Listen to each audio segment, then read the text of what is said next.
And we're live! Hi, this is Maha Bali from Egypt, and I'm facilitating this hangout with people at the Haystack conference going on right now in Michigan. And I'm joined with several people virtually, including Rebecca Hogue, my buddy from before. And I'm going to let Rebecca introduce herself, the on-site people introduce themselves, and then our other virtual participants. Go So ahead, hi, Rebecca. I'm Rebecca Hogue. I am located in sunny Santa Clara, California, and I am a blogger and an educational technologist and a researcher. And Maha's buddy. I'm Andrea Rehn. I think I want to also call myself Maha's buddy. Everybody wants to be Maha's buddy. I'm an associate professor of English at Whittier College, and I also run our Digital Liberal Arts Center. And I'm here at Haystack for the very first time, and I'm super excited to be sitting here next to two other people who are going to tell you about their work. Hi, I'm Anastasia Salter. I'm an assistant professor of digital media at the University of Central Florida, and my research is on games and digital narratives. Hi, guys. I'm Mia Zamora. I'm also an associate professor of English at Caines University, and I direct the Masters in Writing Studies program there. I'm also the coordinator of World Lit. Awesome, and everyone here is my buddy, to be honest, in different That's ways. right. And I've met Anna in person, so that's a really special thing for me. Yes. So I'll let Autumn and Helen also introduce themselves, and then I'm going to start asking people questions. So Autumn, do you want to go first, and then Helen? Sure. My name is Autumm Caines, and I am the Associate Director of Academic Technology at Capital University. I'm on vacation right now, actually, and I'm about an hour south from Columbus, Ohio. That's where I normally live and work. I'm on the campus of Hockey College at the Nelsonville Music Festival. So I've taken a little break. It's actually really nice to get out of the sun for a minute to talk to all of you, and I've always wanted to go to the Haystack conference, so I'm really excited to hear from you guys. I'm Helen Waard. I am an instructor at the Faculty of Education at Lakehead University in Orillia, Ontario, and I teach digital media and literacy to teacher educators. I'm very excited to be here and meet Maha for the first time. Yeah, we could have done it any other time, right? But I think the Haystack Conference is a great opportunity to talk about what's going on over there. So I've only been able to catch. I love that they're streaming at every session of the conference, which is really generous, and I think a lot of people will benefit from that. And I hope to watch some of the recorded ones because I can watch a lot of them live. But I know Andrea just finished one session, so could you tell us a little bit more about what that is? And it's your first time at Haystack, so what's it like at the Haystack Conference? Because I'm, like Autumn, also thinking of going sometime. So. Oh, I have to say Haystack is a really fun conference. As I said, this is the first time I've been here, but there's just a really great energy here. It seems very informal. I love that I don't see a million people in suits, but I see really interesting people who are, talking about the same kinds of topics. So the panel I was here to present on was about doing digital scholarship at small liberal arts colleges. That is an American term for colleges that are primarily undergraduate serving and don't have very many graduate programs. So we were talking about the beginnings of digital scholarship at our campus, at a few other campuses that are further along in the development of their curricular and co-curricular digital scholarly programs. So that's what we're here to do. Shall I pass this on to Anna? Yes, we're filling hot potato with the iPad. So this is also my first Haystack conference, which is kind of surprising because I've known Haystack and done a lot with Haystack folks, but it's mostly been at the Modern Language Association conference in the past. So I've always wanted to go to this one, but it often conflicts with other things. The Computers and Writing Conference, there was a virtual session with them earlier, and that's going on right now. So it's great to be here at kind of this intersection of all of these disciplines. There's actually a lot more folks doing games work here than I expected. I was here on 2 panels. The first was on games, and particularly educational games. I was presenting on with one of my colleagues from UCF. And the other was a really interesting collection of people doing work with social media in the classroom. Sorry. Did you like that shot of the I am also a first-time Haystack attendee, although just like my colleagues I'm sitting next to, in a way it seems sort of something that was a long time in the making. I see Hoda there. She's very cute. At any rate, there's wonderful work being done here. A lot of it is interdisciplinary, of course, and it's been wonderful to see like panels on pedagogy, panels on the artistic process, panels on games and game culture.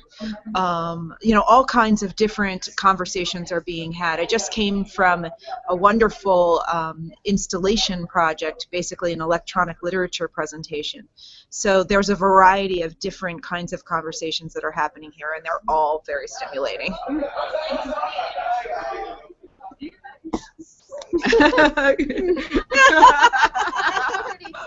We're having a battle over the iPad here. So, is there any way to have it show all 3 of you at the same time? And we don't have to do that, but we're having battle over the laptop right now. So, while you guys were talking, Scott Johnson joined us virtually from California. And he doesn't have a mic, unfortunately, but he'll be listening in and trying to text, but I haven't seen him text yet. I want to get a chance for people who are watching or people here who have other questions to ask about the conference, and I'm going to ask Rebecca to facilitate because my hands are full. So.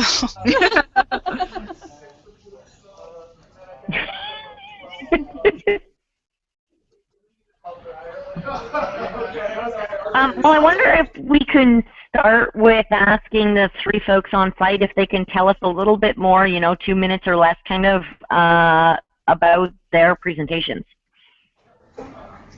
Sure, I'll go first, since the iPad's in my face. My presentation this morning was on, the panel was called DH Pedagogy, but in short, I really was speaking about connected learning within a higher ed context, and I talked about 2 experiences that I've had recently that I think led me to some interesting reflections. The first was the Connected Courses MOOC that was developed out of Digital Media and Learning Research Hub. I happen to be one of the facilitators, so I learned quite a bit about trying to bring faculty from varying institutions together to think about what it would mean to teach in more connected ways. So that was the first part of the discussion, and the second part of the discussion was about one of my connected classes, which was an electronic literature class I taught in the fall, and in that class we did a very experimental approach to writing. We took on a project called the Generative Literature Project, which I'm really excited about. And in this project, in essence, it's a gamified digital crowdsourced novel in which our class was developing one character who is a suspect in a murder. The murder takes place on a fictional college campus. The president has been murdered, and all the suspects are, in essence, famous alumni of that liberal arts college. So each class was given the mission of creating the sort of social world and network of the character that they were that we have been designated. So I shared a little bit about that experience and how it's moving forward, because it's definitely an ongoing project, and certainly the afterlife post the class is just as significant to the work as what happened within the class. But that just gives you a little bit of a sense of what I talked about this morning.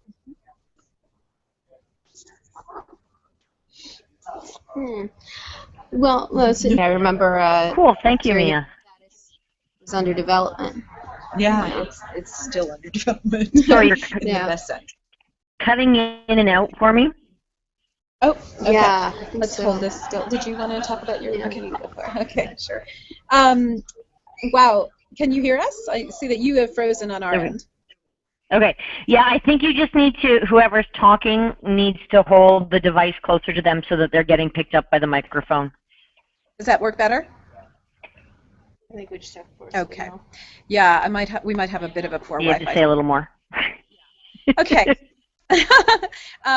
So what I was talking about this morning, actually, it's interesting that Mia mentioned the Connected Courses MOOC, which we participated in also in our campus. So what I was talking about this morning was,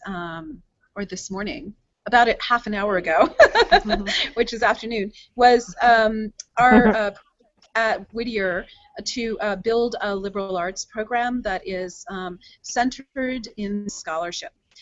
We are trying to sort of imagine how we can do two things at the same time, which is enable all undergraduate students to develop really important digital literacies regardless of their field. So how can they develop their online digital identities, learn how to manage and choose the kinds of online communities that they're choosing to engage with, learn how to protect themselves and protect others in those communities, and learn how to engage digitally in their field of research and scholarship, and that they plan to continue after they graduate, around and outside of their college experience. So connecting their learning to the outside. So that's one. No, I'm not saying that we figured any of that out. That's just what we're trying to figure out how to do.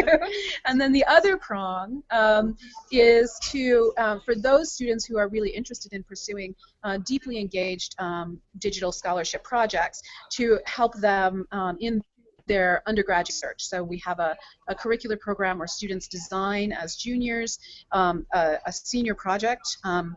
Then they get funding and they work on this with a faculty mentor. They present their undergraduate research plan to a faculty committee, kind of like a graduate orals exam, really. And they defend their plan, and then they go through in their senior year and execute that plan. Currently what's happening is most of those scholarly projects are ending up on paper in a locked room, and so we're trying to transform that so that the students can, use all of those connected skills and leverage their scholarship and share it with the public. So those are two different prongs. We're trying to do both, and that's what I was talking about today. And I'm going to pass it on to Anastasia.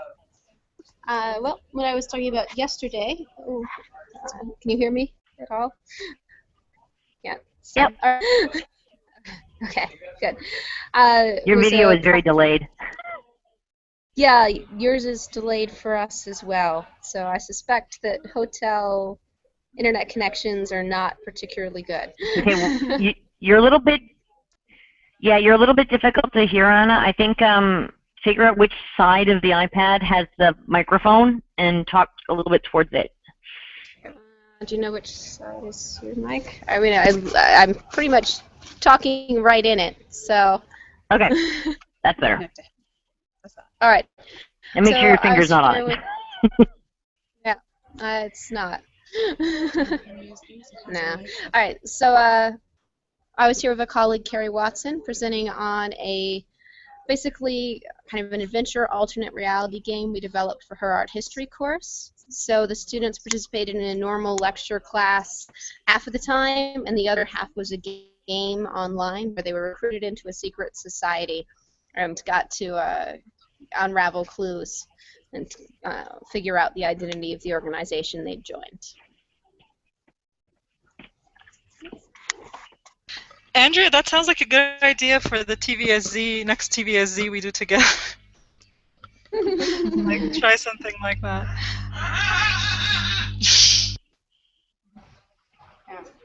I actually think I'm the only person who doesn't have a problem with the delay of the conference, because probably my internet connection is as slow as the Wi-Fi they've got over there, so I'm not getting any delay from anybody. But okay.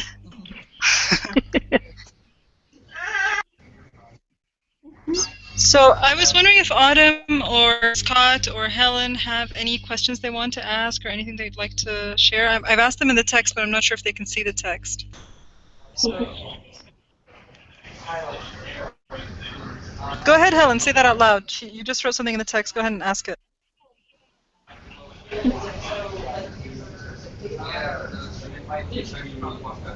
That was me. The questions that I had, actually, I wanted to ask each of you sort of what was the most important thing that your students learned in this process, in your different contexts. Okay. So I guess I'll start by just talking about the GenLit project that I mentioned. If there was one takeaway, maybe I'll throw two things out to you. One of them is that I think they started to think of writing beyond a traditional sense of writing, and I've been pushing a notion of writing as making lately, as a production-centered activity, and in addition, that was the one thing I wanted to share out. And then I think the second thing is that learning should be playful, and when it's fun, it matters more. That's something that really came through with this project. So, passing it on. It wasn't my course, it was an art history course, but one of the most important outcomes that we noticed was that students traditionally in an art history course never work together. So they're usually taking tests and doing identifications. There's not any collaboration. So we designed something that required them to do a lot of collaboration as part of all of their critical thinking and practice, and that resulted in some really great work. Yeah, actually, I'll also talk about a class that I did not teach. I could only wish that I taught it because it was so great. But it was a class supported by our Digital Liberal Arts program. One of my colleagues in religious studies this semester taught a class on sort of Islam in America. And she, in order to help the students have a sort of collaborative experience, what she did is she set up in Scalar, they published a book in Scalar together, the entire class, and the book was they designed a mosque that would be situated in our city in Whittier. So she started off by finding an empty piece of land, and she gave them the address, and then she told them figure out what a mosque in Whittier should be like, what's the architecture, what's the programming, what's the configuration of it, how does it engage with the community, and they designed all aspects, different in teams and groups, they designed all aspects of that project and published it online, and it was so successful, in fact, that they are engaging with the Muslim community in the larger LA area in terms of thinking about design of community outreach. So it was a really amazing, the students absolutely learned religious studies, but they also learned how to work together, as Anastasia was just talking about. They learned all these amazing digital skills. They learned this platform Scalar, which is totally brilliant and useful. Yeah.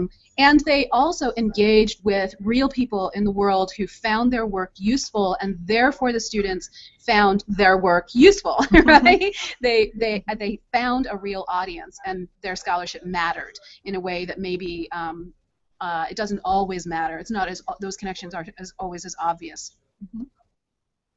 Wow, there is so much there in that one story that I'm just amazed. Helen, you had a question and you were muted. Do you know how to unmute yourself? Yes. Got it. Just wanted to check and see what kinds of aha moments the students may have had, or even challenges that you faced with the students, and one of you were involved in collaborating beyond your own classrooms, but with other classrooms in other university sites. What challenges, what aha moments did you have in terms of collaboration and connecting? I guess I'll start with that question. I think Students are a little bit trepidatious regarding going live and going public in the conversations we're having in class. But once they get adjusted to the environment, I think they see the benefits. Well, I know they see the benefits, and there's a kind of momentum to their confidence. But when I walk into a class and suggest that the class will be that there will be a hashtag for the class and that there will be a back channel of conversation that's occurring throughout the semester, they're a bit tentative at first. And I usually offer them some basic tips that they should just get their feet wet and find their confidence level, maybe first by starting off with trying to capture key ideas that are occurring in discussions in the immediate space, just capturing a few sort of soundbite quotes and then throwing that out with the hashtag as a sort of practice in note-taking in a public space. And then I also suggest that they retweet things that they think are meaningful, and just getting them going with those two basic entry points, trying to capture a thoughtful idea and trying to retweet something that they think is worthy of listening or sharing out, helps in sort of gaining their confidence in the forum. I've had faculty members and colleagues from outside my institution pipe in, during class and speak with my students about the work they're doing and the projects that they're doing. I've also used the class hashtag as a way to have an appointed conversation with a guest scholar. So those are useful ways to share out the conversation beyond the four walls that you're in, and then also model to the students what it means to learn in the 21st century. Just pass that on to anybody. I mean, it wasn't my class, so it's not. I mean, I worked as a game designer with an art historian, but one of the interesting challenges was working kind of against the traditional pedagogy of the discipline of art history, and bringing some practices that more resemble the actual practice of art history. So working with artifacts and working against the idea of there being one narrative of 20th century art by allowing students to kind of take these different fragments and construct their own narrative for how these pieces fit together and how a movement can be understood and identified. Really brought some powerful practices to that classroom. Wow. I'm sorry. I'm sort of remembering, I think, moments, but I think you also said maybe things that didn't work out as we had planned. Maybe I'm imagining that because I'm always so aware of all the things that don't work out as I planned. So I'll tell you, I told you about a class that one of my colleagues taught that was brilliantly successful. I'll tell you about a class I taught that had some challenges. So I taught in the fall a class on interdisciplinary digital scholarship for students who are going to design their own curriculum. We have a program at our college where students can actually create their own major, taking classes from different departments on campus, and they defend it and so forth. There's all sorts of infrastructure built around that.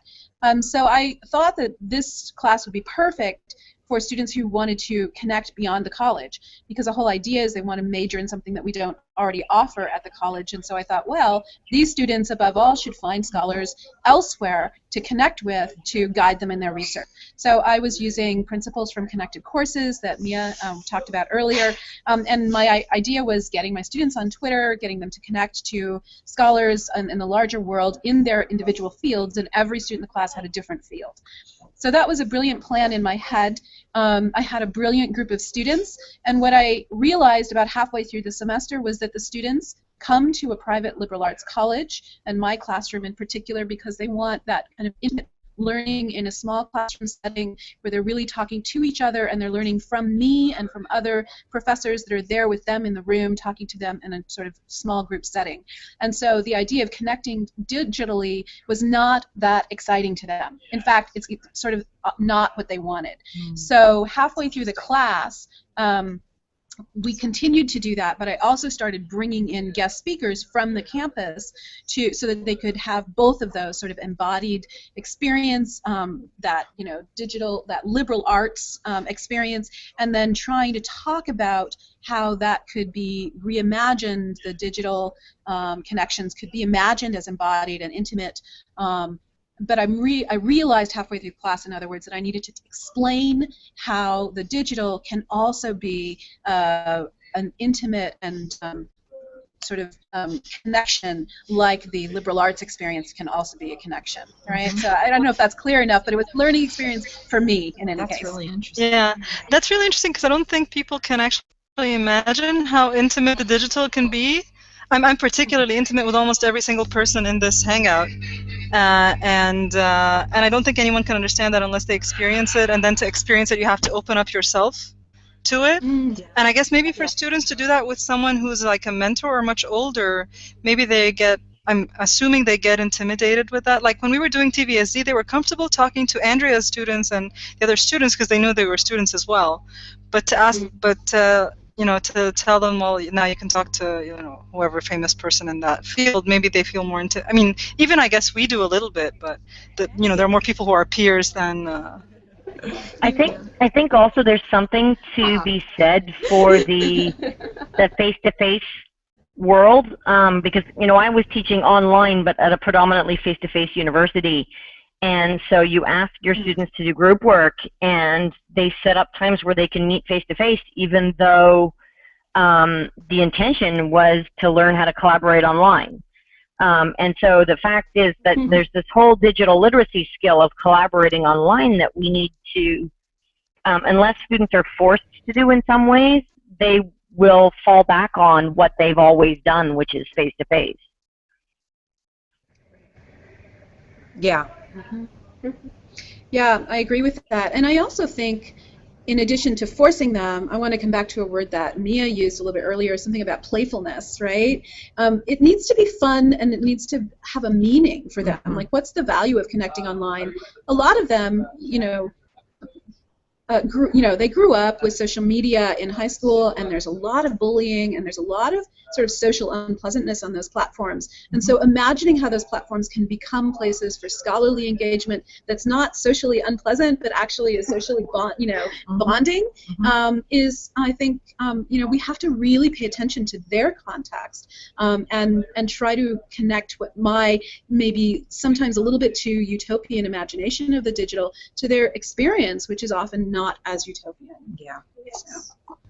Right, which actually is interesting because Scott has just asked a question on the chat, and he was asking, the perception that maybe letting students wander outside the class will expose them to harm, and is that a safety issue? And then what are the benefits? And Helen is also asking about trolling as a concern. So just like Scott was saying, you were talking about, but that bullying happens in the real world too, right?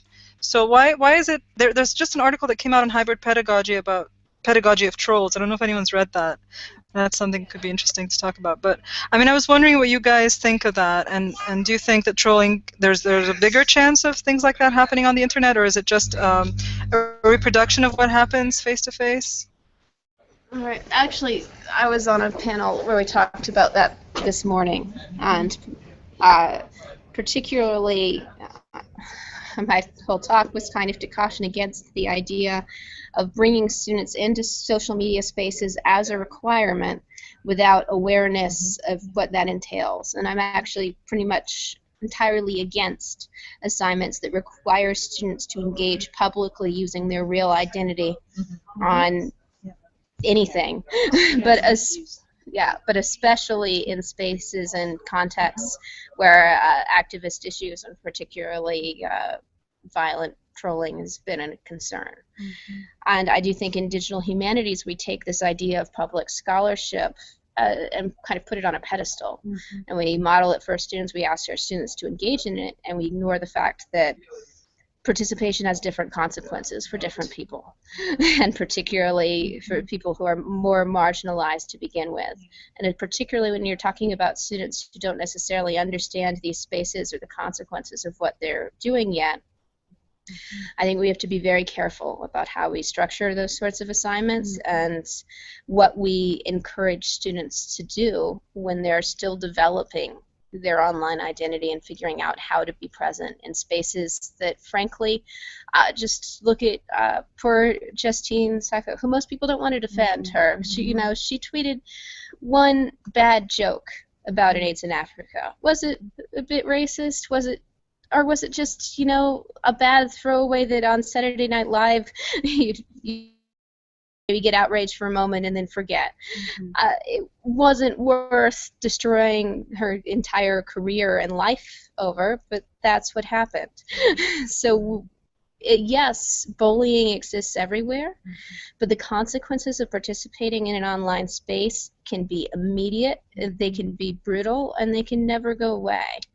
I really strongly recommend, if you haven't watched Monica Lewinsky's TED Talk, it's so powerful and such a reminder that what happened there is incredibly unfair, and if it had happened today, it would be even worse.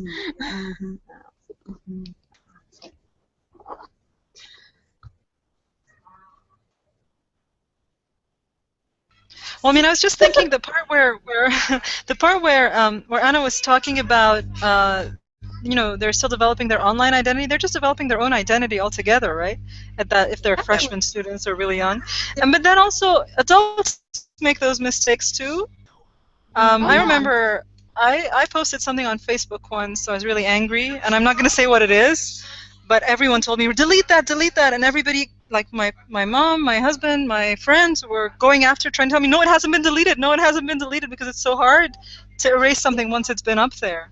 And so, yeah, so that's definitely something to think about. But also, I think the point that Anna's saying about what the topic is that they're talking about makes a huge difference. So if it's the more controversial it is, obviously the more you have to be very careful with helping your student, prepare your students for that if you're gonna do it. The other thing is we're trying to do a Wikipedia article. We've been trying to do this for a few days, and it's so difficult to get a Wikipedia article up. People from, I don't know who these people are who delete the Wikipedia articles, but they just won't let you put a word in.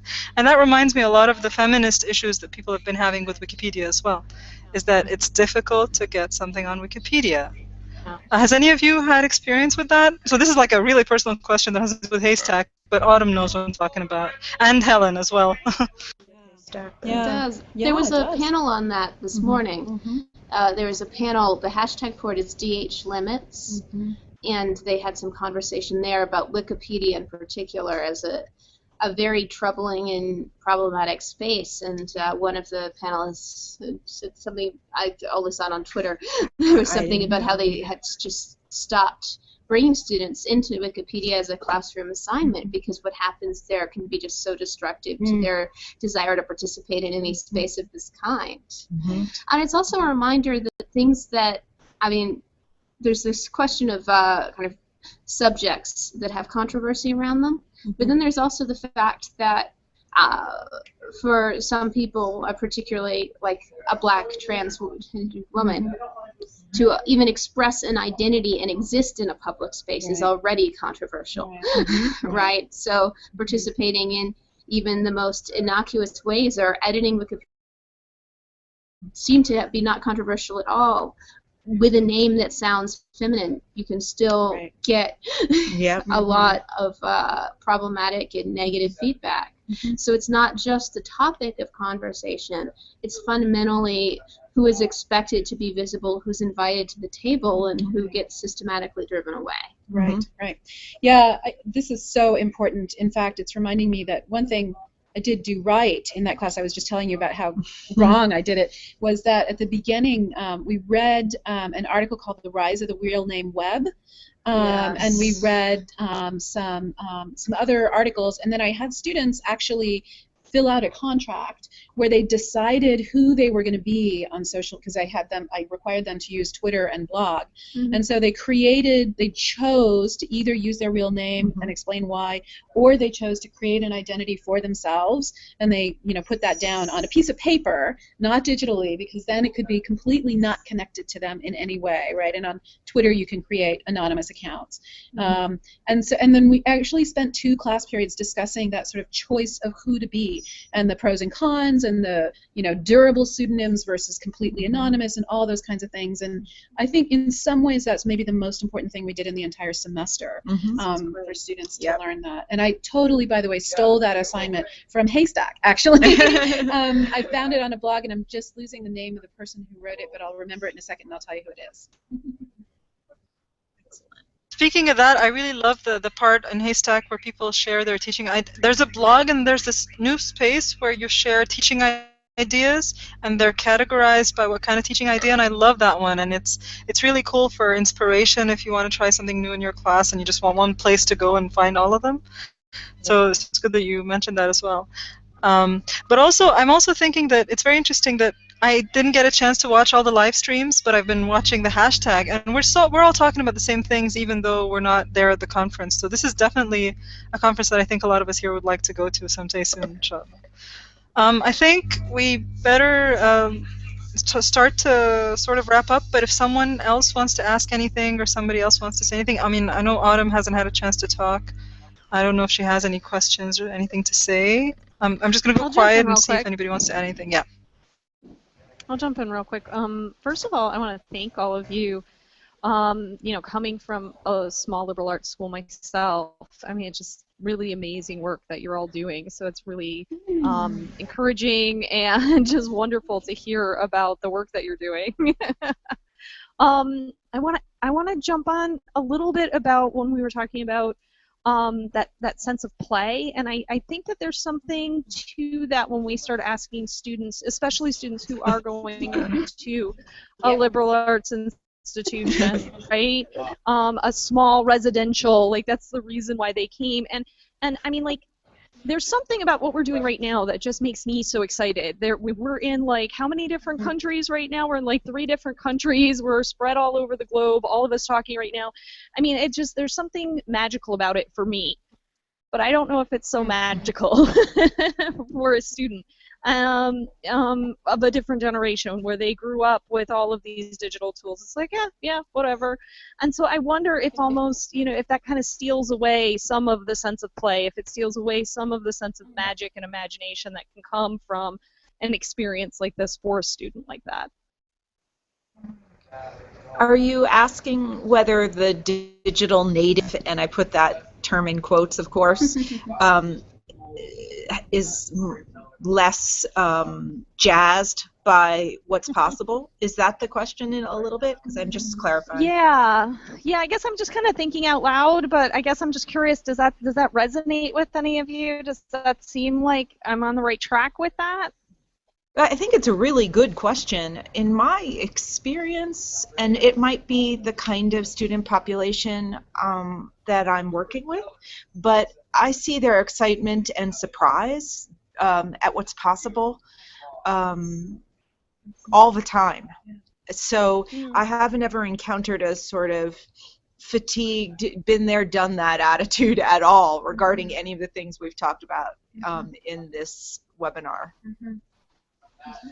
Yeah, I would agree with that. I think they tend to be pretty excited. I'm thinking about. I just recently gave a guest lecture I'm an English professor, so in a colleague's class, and I sort of mentioned along the way. I said, "Oh, and you can create visualizations like this," and I showed a slide, and the class went, "Ooh," and it was like, "Oh, well, let me show you this really quick. You can just go on Voyant, you can PDF your text in there, and you can get some really word clouds and some pretty visualizations and to help you understand."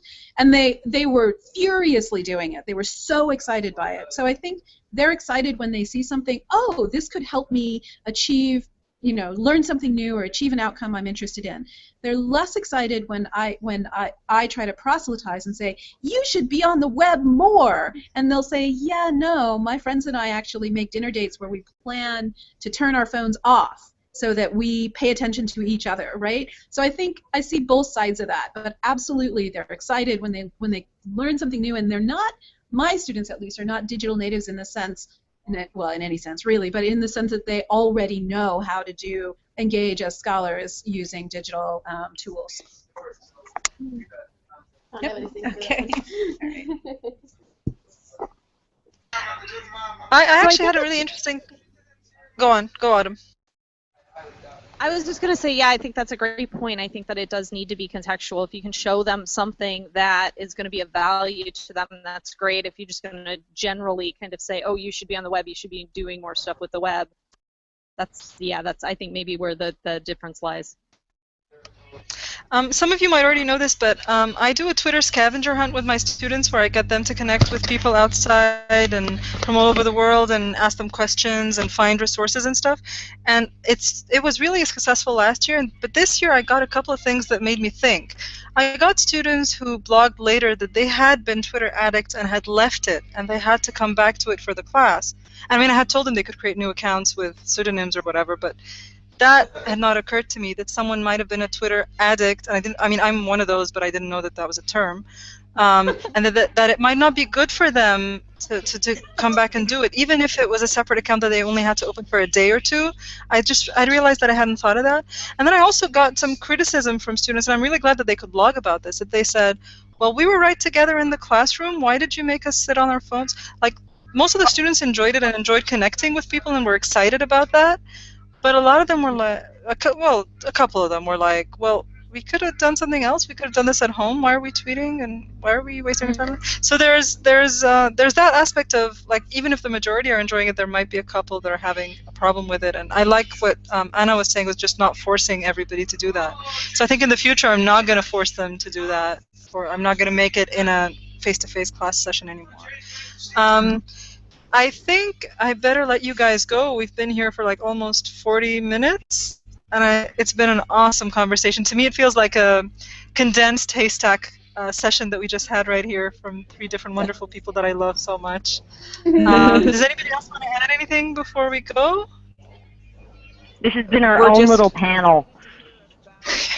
Yeah, we're excited to hear from Rupika soon, who's giving the keynote. Right. Yes, right. It's been a real pleasure to meet you all. Thank you so much. Oh, thank you. Thank you. It's been so nice to see you guys too. What a great conversation. Thanks, guys. Okay, I'm gonna go off the air, and I'm just gonna click and let you know when we're off the air.